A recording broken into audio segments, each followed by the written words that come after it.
Hello friends, welcome to மாங்கனி சமையல். இன்னைக்கு நம்ம மாங்கனி சமையல்ல நல்ல மணக்க காரசாரமான நாட்டுக்கோழி வறுவல் எப்படி பண்றதுன்னு பார்க்கலாம். இது ரைஸ், சப்பாத்தி, ரொட்டி இது எல்லாத்துக்குமே ரொம்பவே சூப்பரா மேட்ச் ஆகும். டேஸ்டும் ரொம்பவே அட்டகாசமா இருக்கும். சரி வாங்க இப்ப நாட்டுக்கோழி வறுவல் எப்படி பண்றதுன்னு பார்க்கலாம். நாட்டுக்கோழி வறுவல் பண்றதுக்கு நான் 1/2 கிலோ நாட்டுக்கோழி எடுத்து நல்லா சுத்தம் பண்ணி எடுத்திருக்கேங்க. இது இப்ப குக்கருக்கு மாத்திரலாம். 2-3 டைம் நல்லா மஞ்சள் தூள் போட்டு கழுவி எடுத்துக்கோங்க. அப்பதான் சிக்கன்ல ஸ்மெல் எதுவும் இருக்காது. இப்ப இது கூட 1/4 டீஸ்பூன் மஞ்சள் தூள் சேர்த்துடலாம். கூடவே 2 டீஸ்பூன் மிளகாய் தூள். ஃபர்ஸ்ட் குறைவா சேர்த்துக்கோங்க, கடைசியா நம்ம ஃப்ரை பண்ற போது கொஞ்சம் சேர்க்க போறோம். அப்புறம் 1 டீஸ்பூன் இஞ்சி பூண்டு விழுது. இதுக்கு தேவையான அளவு உப்பு. இதெல்லாம் சேர்த்துட்டு ஒரு டைம் நல்லா கலந்துடலாம்.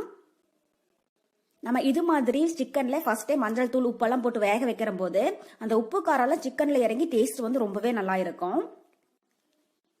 லைட்டா கலந்ததுக்கு அப்புறமா இது கூட 1/2 கப் அளவுக்கு தண்ணி சேர்த்துக்கோங்க. தண்ணி அதிகமா சேர்க்க வேண்டாங்க, நம்ம வறுவல் தான் பண்ண போறோம். அதனால சிக்கன் மூழ்கிற அளவுக்கு தண்ணி சேர்த்தீங்கன்னா போதும். தண்ணி சேர்த்துட்டு ஒரு டைம் லைட்டா கலந்துடலாம். இப்போ குக்கரோடைய மூடி போட்டு மூடி மீடியம் ஹீட்ல 4 to 5 விசில் வேக விட்டுருங்க. நாட்டுக்கோழி பிராய்லர் கோழி மாதிரி சாஃப்ட் கிடையாதுங்க, மட்டன் மாதிரி கொஞ்சம் ஹார்டா தான் இருக்கும். அதனால 4 to 5 விசில் வேக விட்டுருங்க. அப்பதான் சிக்கன் பீசஸ் எல்லாம் சாஃப்டா வெந்து வரும். பாருங்க இப்ப 5 விசில் ஃப்ரெஷர் ஃபுல்லா ரிலீஸ் ஆயிடுச்சு. மூடி ஓபன் பண்ணி பார்க்கலாம். சிக்கன் பீசஸ் எல்லாம் நல்லா சாஃப்டா வெந்து வந்திருக்குங்க. 5 விசில் விட்டீங்கன்னா தான் இந்த அளவுக்கு நல்லா சாஃப்டா வெந்து வரும். இப்ப சிக்கன் வறுவல் ரெடி பண்ண ஆரம்பிச்சிடலாம். அதுக்கு ஒரு கடாயில 2 டேபிள் ஸ்பூன் எண்ணெய் சேர்த்துக்கோங்க. எண்ணெய் நல்லா சூடானதும் 1/4 டீஸ்பூன் சோம்பு சேர்த்துடலாம். சோம்பு பொரிஞ்சதும் கூடவே ஒரு சின்ன பீஸ் பட்டை, 2 லவங்கம், அப்புறம் 1/2 கப் சின்ன வெங்காயம் நல்லா பொடியா கட் பண்ணி வச்சிருக்கேன், அதை உள்ள சேர்த்துடலாம். சின்ன வெங்காயம் சேர்த்து செஞ்சா நாட்டுக்கோழி வறுவல் டேஸ்ட் ரொம்பவே நல்லா இருக்குங்க. சின்ன வெங்காயம் இல்லை அப்படின்னா பெரிய வெங்காயம் கூட இந்த அளவுக்கு நல்லா பொடியா கட் பண்ணி சேர்த்துக்கோங்க. கூடவே கொஞ்சமா கருவேப்பிலை சேர்த்துட்டு வெங்காயம் நல்லா கண்ணாடி மாதிரி ஆகிற அளவுக்கு வதக்கிடலாம். இப்போ வெங்காயம் நல்லா கண்ணாடி மாதிரி வதங்கிடுச்சு. இது கூட ஒரு காஞ்ச மிளகாய் கிள்ளி வச்சிருக்கேன், அதை உள்ள சேர்த்துடலாம். நம்ம ஏற்கனவே மிளகாய் தூள் சேர்த்திருக்காங்க, அதனால காஞ்ச மிளகாய் 1 சேர்த்தீங்கன்னா போதும். இது ஃபிளேவருக்காக தான். கூடவே 1 டீஸ்பூன் இஞ்சி பூண்டு விழுது சேர்த்துட்டு இஞ்சி பூண்டுடைய பச்சை ஸ்மெல் போற அளவுக்கு நல்லா வதக்கிடுங்க. நம்ம ஃபர்ஸ்டே இஞ்சி பூண்டு சிக்கன் வேக வைக்கிற போதே சேர்த்துருக்காங்க. இப்போ 1 டீஸ்பூன் சேர்த்தீங்கன்னா போதும். பாருங்க இப்போ இஞ்சி பூண்டுடைய பச்சை ஸ்மெல் போயிடுச்சு. இது கூட நல்லா பழமா ஒரு தக்காளி கட் பண்ணி வச்சிருக்கேன், அதை உள்ள சேர்த்துடலாம். தக்காளி அதிகமா சேர்க்க வேண்டாங்க, மீடியம் சைஸ்ல 1 சேர்த்தீங்கனாலே போதும். இப்ப இது கூட வெங்காயம் தக்காளி வதங்கறதுக்கு கொஞ்சமா உப்பு சேர்த்துட்டு தக்காளி நல்லா சாஃப்ட் ஆகிற அளவுக்கு வதக்கிடலாம்.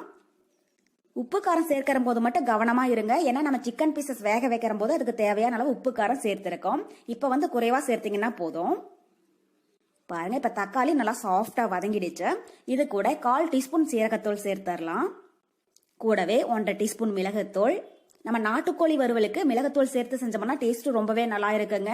நம்ம ஃபர்ஸ்டே மிளகாய் தூள் சேர்த்திருக்கிறதுனால மிளகுத்தூள் உங்க காரத்துக்கு தகுந்த அளவுக்கு சேர்த்துக்கோங்க. நான் 1/2 டீஸ்பூன் அளவுக்கு சேர்க்கிறேன்.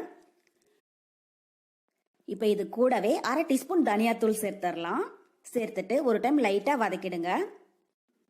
நம்ம ஃப்ரை பண்றதுனால தனியாத்தூள் அதிகம் சேர்க்க வேண்டாங்க, 1/2 டீஸ்பூன் அளவுக்கு சேர்த்தீங்கனாலே போதும். உங்களுக்கு ஒருவேளை கிரேவி மாதிரி வேணும் அப்படின்னு நினைச்சீங்கன்னா 2 டீஸ்பூன் அளவுக்கு சேர்த்துக்கோங்க. பாருங்க இப்ப மசாலா பொருளெல்லாம் நல்லா வதங்கி எண்ணெய் பிரிஞ்சு வர ஆரம்பிச்சிடுச்சு. இப்ப இது கூட நம்ம வேக வச்சு எடுத்துருக்கிற சிக்கன் பீசஸை உள்ள சேர்த்துடலாம். சிக்கன் வேக வச்ச தண்ணியை தனியா வடிச்சு எடுக்க வேண்டாங்க, அந்த தண்ணியோடய சேர்த்திக்கோங்க. அப்பதான் சிக்கன் வறுவல் டேஸ்ட் ரொம்பவே நல்லா இருக்கும். சிக்கன் பீசஸ் உள்ள சேர்த்திட்டு ஒரு டைம் லைட்டா கலந்துடலாம். நான் இன்னைக்கு நாட்டுக்கோழி வறுவல் ட்ரை ரோஸ்டா தாங்க பண்ண போறேன். உங்களுக்கு ஒருவேளை செமி கிரேவியா வேணும் அப்படின்னு நினைச்சீங்கன்னா வெங்காயம் தக்காளி கொஞ்சம் தனியாத்தூள் அதிகமா சேர்த்திட்டீங்கன்னா செமி கிரேவியா கிடைக்கும். சப்பாத்தி, ரொட்டி, இட்லி, தோசை, ரைஸ்க்கெல்லாம் தொட்டு சாப்பிட்றதுக்கு டேஸ்ட் ரொம்பவே நல்லா இருக்கும். ஒரு டைம் லைட்டா கலந்ததுக்கு அப்புறமா உப்பு காரம் டேஸ்ட் பண்ணி பாருங்க, பத்தலைனாலும் தேவையான அளவு சேர்த்துக்கோங்க. இப்போ கடாயோடைய மூடி போட்டு மூடி வச்சிடலாம். மீடியம் ஹீட்ல 5 நிமிஷம் இருக்கட்டும்.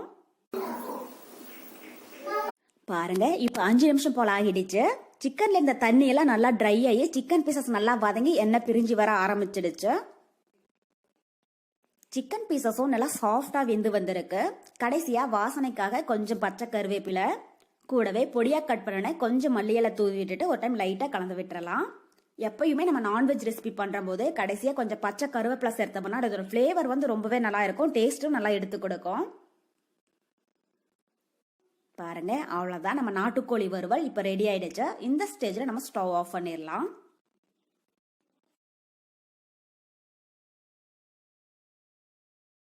அவ்வளோதான், நமக்கு இப்போ ரொம்ப ரொம்ப டேஸ்டியான நாட்டுக்கோழி வறுவல் ரொம்பவே சூப்பராக தயாராகிடுச்சு. கண்டிப்பாக நீங்களும் இதே மெத்தடில் செஞ்சு பார்த்துட்டு எப்படி இருக்குன்னு கமெண்ட் பாக்ஸில் சொல்லுங்க. என்னுடைய இந்த ரெசிபி வீடியோ உங்களுக்கு பிடிச்சிருந்தா லைக் பண்ணுங்க, உங்க ஃப்ரெண்ட்ஸுங்க கூட நிறைய ஷேர் பண்ணுங்க. மறக்காம மாங்கனி சமையலுக்கு சப்ஸ்கிரைப் பண்ணுங்க. நன்றி.